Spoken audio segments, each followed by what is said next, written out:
साल 1909 बेलफास्ट, उत्तरी Ireland. Shipyard में एक ऐसा प्रोजेक्ट शुरू होता है जिसे दुनिया ने पहले कभी नहीं देखा था। स्टार लाइन एक ऐसा जहाज बनाना चाहता था जो सिर्फ तेज न हो बल्कि इतना शानदार हो कि कोई भी उसके मुकाबले की कल्पना भी न कर सके।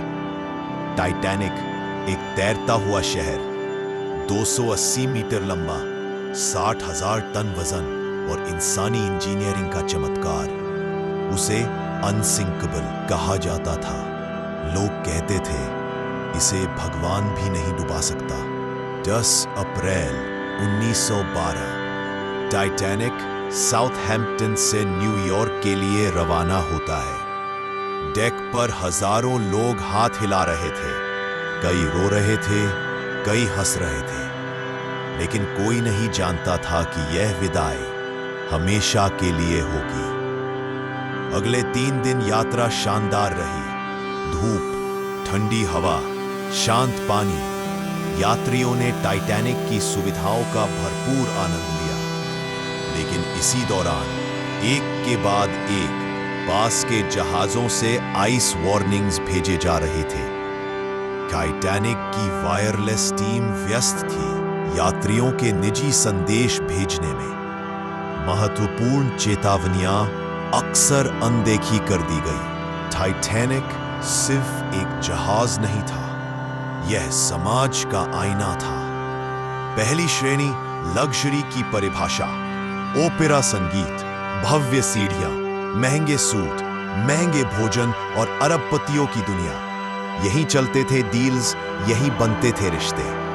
दूसरी श्रेणी सभ्य, आरामदायक, सम्मानजनक, यूरोप से अमेरिका जाने वाले शिक्षक, डॉक्टर, प्रोफेसर अपने सपनों की तलाश में। और तीसरी श्रेणी जहां उम्मीदें बहुत थीं लेकिन सुख कम, इंग्लैंड, आयरलैंड, स्कैंडिनेविया के गरीब परिवार जो पूरे जीवन की कमाई बचाकर नई जिंदगी की खोज में निकल पड़े थे।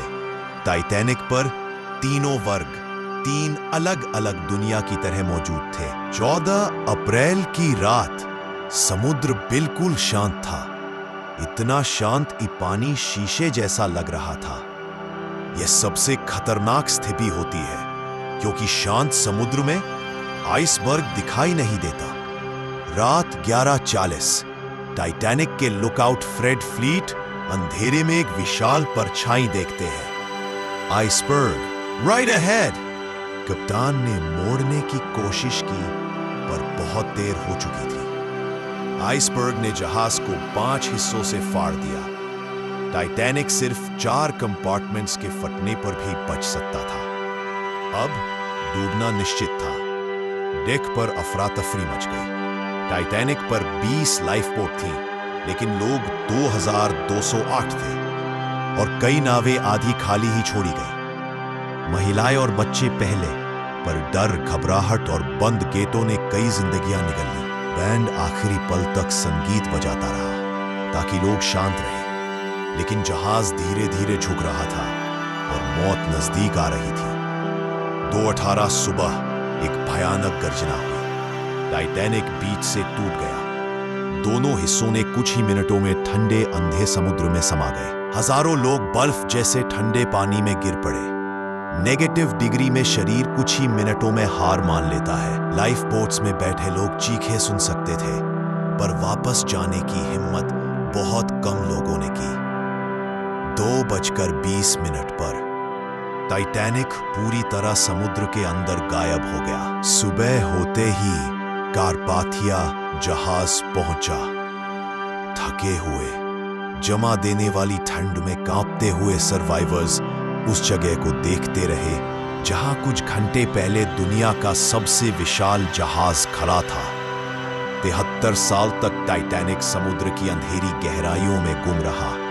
डॉक्टर रॉबर्ट बैलर्ड ने इसे खोज निकाला। टूटा हुआ, जंग से भरा, समुद्र का एक खामोश भूत। टाइटैनिक सिर्फ एक दुर्घटना नहीं थी, ये इंसानी घमंड, गलत फैसलों और चेतावनियों को नजरअंदाज करने का परिणाम था। आज 100 साल बाद भी टाइटैनिक की कहानी हमें याद दिलाती है कि प्रकृति के सामने कोई भी अनसिंकेबल नहीं है।